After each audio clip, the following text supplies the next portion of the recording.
We all know our disgraceful history in this area of voting rights. I've often said that if we did not have the Voting Rights Act, this past few years have taught us that we'd have to invent it. For decades and decades, racist and exclusionary voting practices kept minorities from accessing the ballot box. I'm reminded of my great-great-grandfather, Mr. Scipio Rain.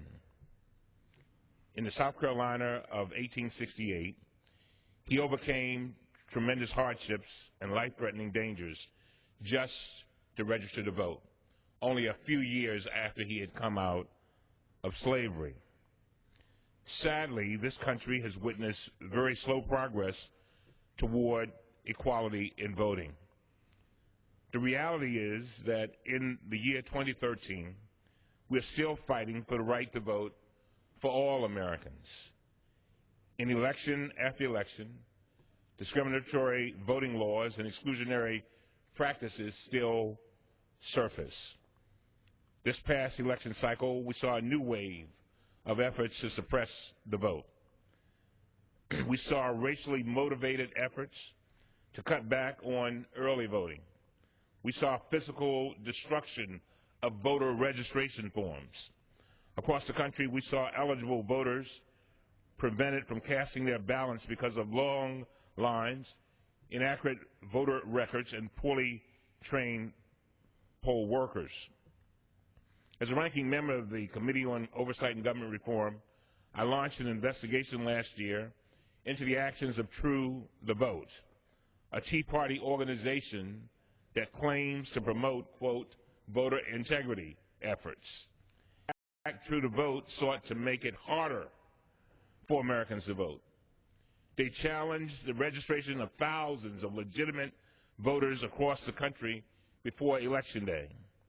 And they deployed volunteers across the country to challenge access to the polls for legitimate voters. Efforts by groups like True the Vote disproportionately affect minority communities, and they are just one small example of the practices that still seek to suppress the vote in our country. The Voting Rights Act is often cited as the most effective civil rights law in our history. Section 5 has been one of the most powerful tools in the Act because it combats discriminatory attempts to marginalize voters before they can take root.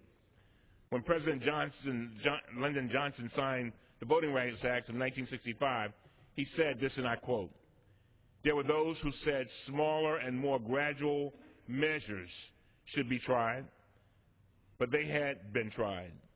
For years and years they had been tried and tried and tried, and they had failed and failed and failed.